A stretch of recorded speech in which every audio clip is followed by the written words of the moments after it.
John. So good to have you here. Thank you for agreeing to do this. I was telling I was telling Tales just before you arrived on screen that I'm gonna say Monster Theater's been around for 20 years. Is that true?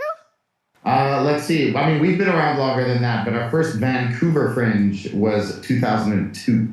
Oh, okay. So exactly 20 years, right? Yes. I mean, but you can actually dial back a little couple of them because of the COVID land, because you didn't get to do things for two. So really, let's just say 18. Let's keep it younger.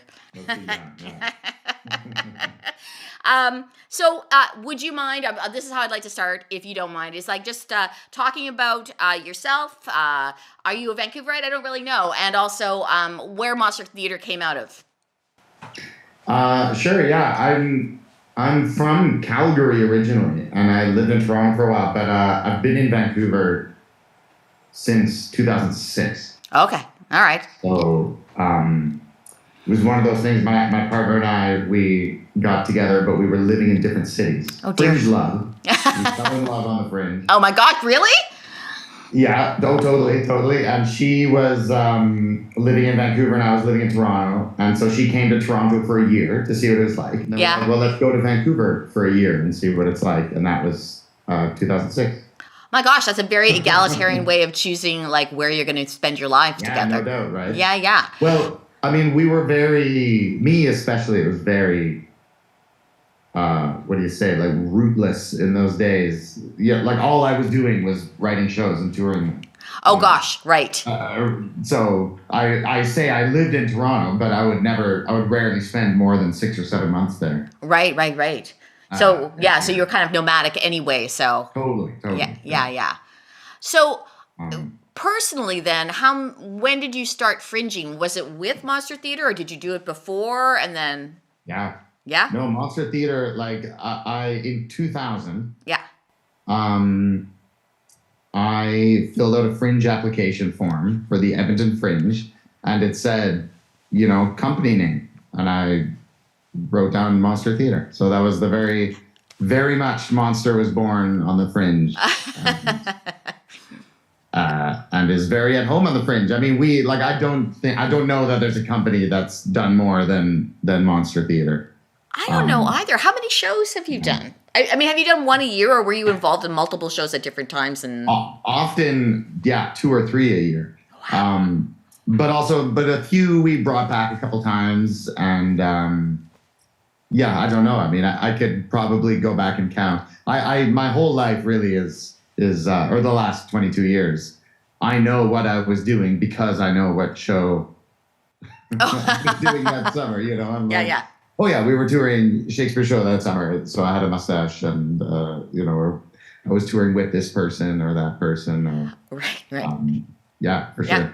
And when you met your partner, were you in different Fringe shows or the same Fringe show? Different shows. Oh, yeah. Different shows. Yeah. Okay, so you were socializing and met, or whatever. Certainly, yeah. Certainly, slightly. Yeah.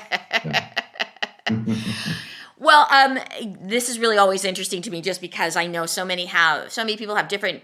It's not different versions of the Fringe, but different times that they came on to the Fringe. I'm going to meet up with Joanna Murata on Monday, who is, of course, the founder of Vancouver Fringe, or one of them. And it's always interesting just to hear people's, where they sort of stepped in. Like, I decided I was going to, like what you said, I filled out an application, and that's where I decided that I was going to do that thing. Yeah, for sure. We had, in Calgary, there's a theater called Loose Moose Theater. Yes. Founded by Keith Johnstone, the sort of, godfather of improvisation. I was going to say God, but yes. Or God, he would deny that, certainly. But there was a group of folks. So Loose Moose Theater, improv, and I was there for many years before I started doing the Fringe. But there was a group of people called the Three Canadians, and they toured the Canadian circuit a few times, but they became really popular in Australia. Oh, right. And Edinburgh, like they would do the international circuit. And I wanted to be like that, like 100%. I remember being like, that's the life, man. Like you're just touring artists. You're like the circus. You're just going from city to city, creating what you want. and bringing it to the audiences instead of fighting for the same audiences in the same town. So yeah, that was where it came from for me. Was we wanted to be like that. And our first show was like, we didn't know what we were doing. It was an outdoor show. Oh yeah. We wanted to be street performers, so we started as street performers. But it was a kids show, improvised outdoor choose your own adventure kids show called Fairy Tale: The Choose Your Own Adventure Play. Oh wow. Okay. And when we opened it in Winnipeg, which is not the greatest festival for street stuff.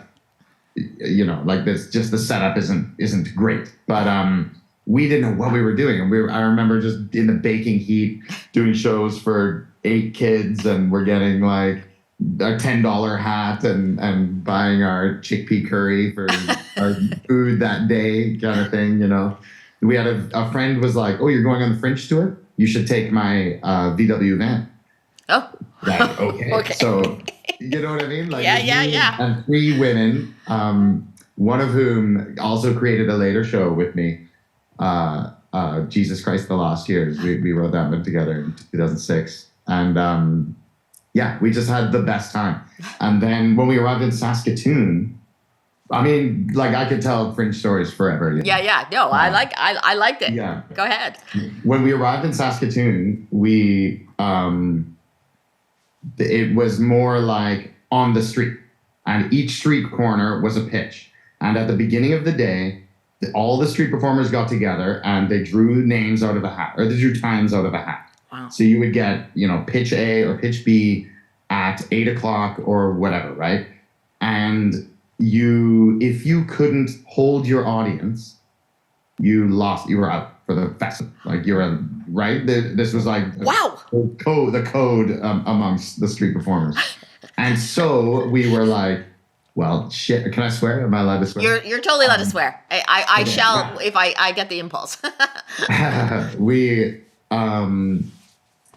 So we kind of sharpened our teeth there. And by the time we got to Edmonton, we were pulling $1,000 hats and like huge audiences, and you know, we learned what we were doing.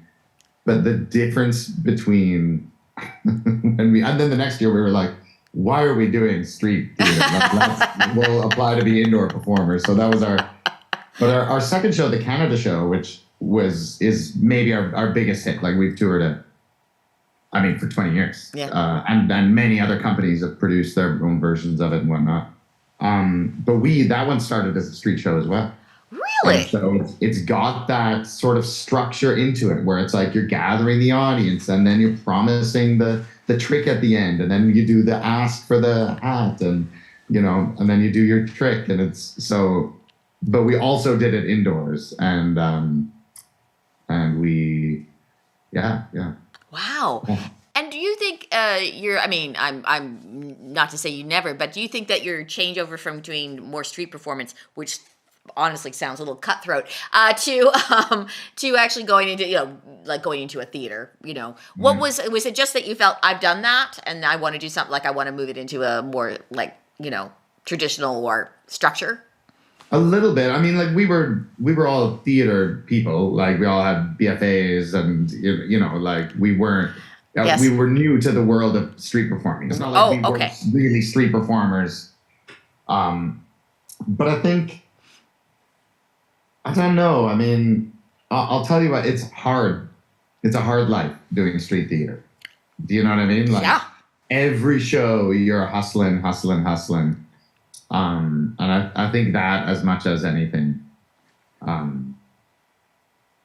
switched us over to indoor stuff. Yeah. Well, I mean, you know, I think I love the whole, like, kind of like, I must have been a rush in lots of ways to sort of go out every day and, you know, be that person that was making that all happen, you know. But it's also, it's you said that you were exhausted because you had a show last night. And I totally hear that. And also at the same time, the idea of like trying to like go to a place and create, an audience happening with who you don't know who it's going to happen or whether or not people are going to show up or anything like that. Other than they know it's a time and, it's like, wow, that for me would be like, whoo, all that energy. And then you're like, I would be flat on the ground afterwards. You're exhausted. Yeah. Yeah. But sometimes you're doing 2 or 3 shows a day. Oh my gosh.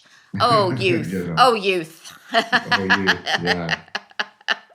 I think I did damage to my voice that summer. I think like I said, we were doing shows for 1,000 people, outdoor, no microphone. And I was playing Gustav's the Little German Boy in the fairy tale play. And if you can imagine, like, projecting that. And also, we were partying until noon. Like, we partied all night, every night at the Fringe, like, did the opposite of self-care. Yeah. Well, that's also I like the bravado of it all. I mean, I was wandering around last night and I kind of was hitting various areas I hadn't got to during the day and seeing staff members I hadn't seen during the day, and I ended up at the bar because that was the last thing they actually put together yesterday. And I went over to the bar. I'm talking to Ian Wardle, who's a bar manager, who's been there for years, and there's a little bit of crew there and everything, and sat down and somebody bought me a glass of wine, and I just was like, I think I might just need to be home. But I just came to say hello. So I sat, and I chatted and all this stuff. And also it's, at the moment, it's just also people are eager to have a conversation with me and tell me, what's going on and who they are, which is lovely. Maybe by the end of the festival, I won't be so lucky. And then, so it was really good. But I remember having that moment of going, I feel like I'm out past my bedtime. And I remember when I could do this and then get up for a 9 o'clock yoga class. And boy, would I be good. Yeah. Yeah, for sure. Not so much anymore. It's much less so. Yeah. That's right. Also, I mean, I got 2 kids as well. Oh, yeah. There's that part, right? I got up and took them made lunches and took them to school and then came home and went back to sleep. Oh, good. At least you had a nap. That's good. That's good. Yeah. I did. I'll be good for our show tonight at 8:45. 8:45. Okay, now let's talk about it. So please. So where did this idea come from? Who's involved? What happened? Go. For Juliet? Yes. It kind of has a long, interesting history of where I had Pippa Mackey and Amelia Gordon had created their show Progressive Polygamists. Yeah. And I thought it was great. And we're buddies. And I had an idea to do a show about Anne Hathaway, about Shakespeare's wife. Oh, yeah. And I pitched them. I was like, we should be two-hander, you two, I've got this idea. And we kind of were talking about it, and it just didn't quite. I shouldn't give away ideas because maybe I'll write the show someday. but part of the premise was that when Shakespeare died, he had left clues to her in the works, kind of thing. So she was kind of like a detective story. She's going through it. But at some point I was like, so hold on. He's an asshole. He's a chauvinist. He's written all these plays with women suffering, but it's okay because there was a secret code. You know what I mean? I was like, well, that's terrible. Anyways, but that idea kind of fizzled away, and Amelia moved to Toronto. And Pippa and I had worked on a different show. I directed her in a show called Hunter Gatherers for Staircase Theater. And we had such a great time working with each other that again, I was like, well, let's just go for a beer and see if we are inspired by something. Yeah. To work together. We wanted to work together. And so we went for a beer, and we, at the end of the night, we had 4 awesome ideas for shows to write together. We were just like, well, we got to pick one. And so this is the one we picked. And it came out of, this was around the time of the Women's March. Oh, yeah. And this kind of stuff. And we're just thinking about that, inspired by that, very, very inspired by that. Mm-hmm. And also about our industry's reverence for Shakespeare and anything old, and how, it has to be perfect, or like, that there's some reverence is really the perfect way to put it. It is. I think this And reverence is a great way of putting it. yeah, and Pippa's experiences as a woman, like she had one story of auditioning for a Shakespeare festival, we'll say, and she was like, "Yeah, I'm gonna do a Hamlet monologue," and they were like, "No, you can't. Like Hamlet's a man."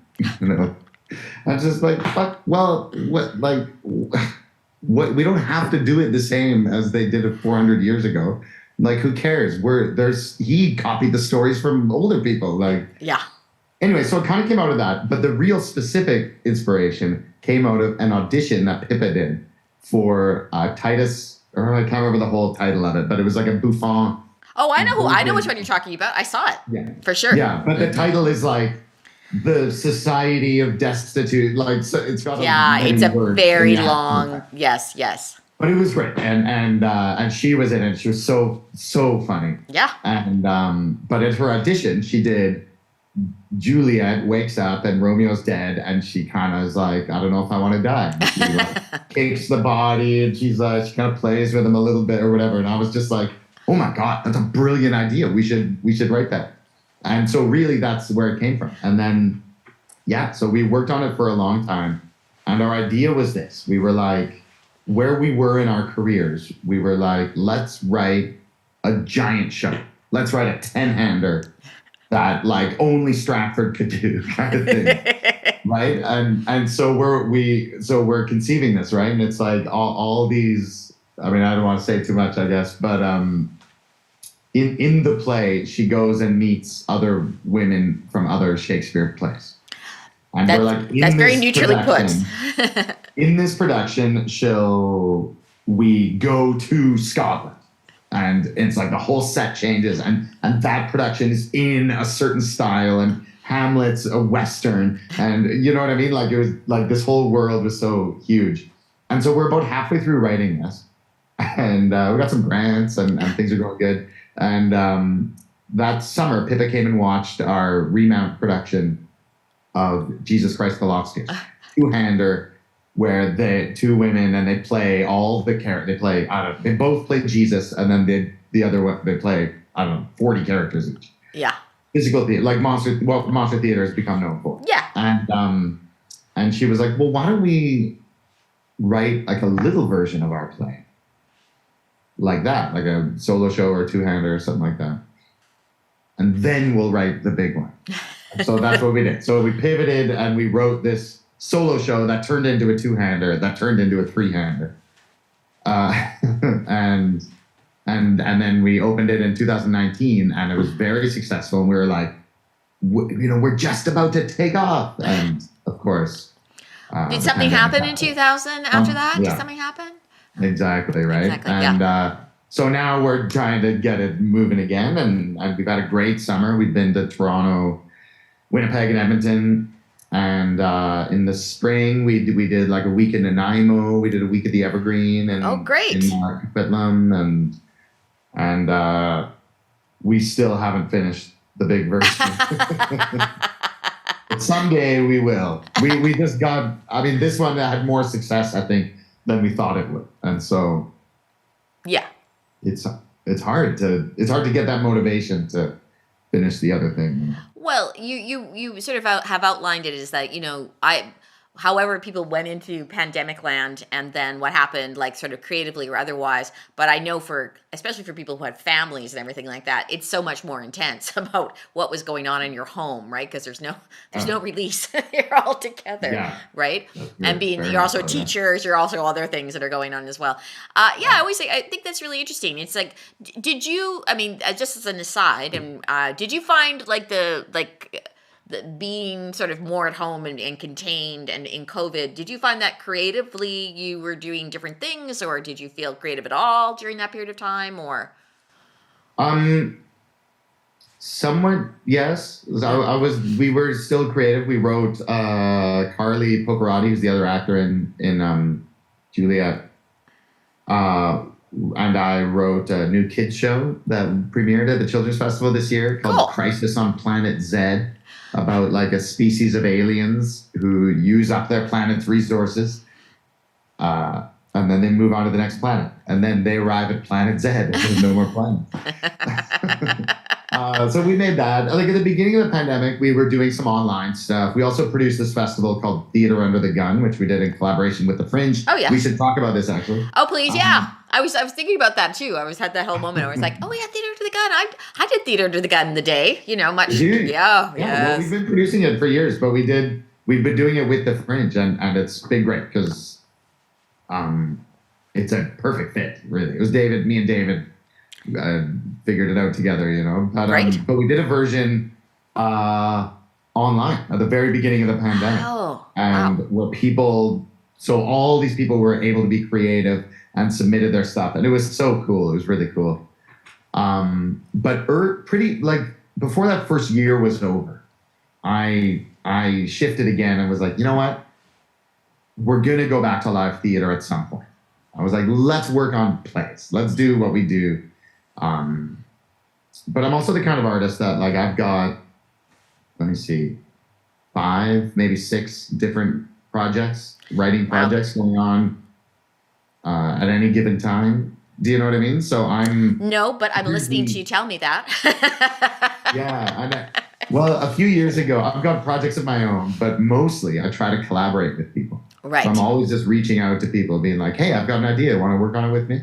That's great. Because I feel like then I'm beholden to someone. Do you know what I mean? Yeah, for sure. Like, wow. They're keeping you accountable, friend. Yeah. Yeah. Exactly. So that's really cool. Yeah. That's really cool. So let's pitch your show. So it's happening. Tell me all the times that it's happening and when and where. I brought a handbill. There you go. Can you see it? We can see that, Yeah. Oh, yeah. You want to see it? Yeah, there you go. Share my screen. Yeah.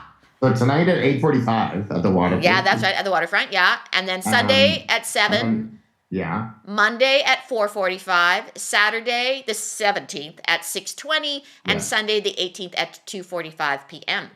But look at that. Also, there's extra show. That's right. Because we are here in Leap Creative Studios doing this with Burkeville Productions, and there's going to be an extra show, and it's going to go online, and that's very exciting. We're very happy that you said yes to that, by the way.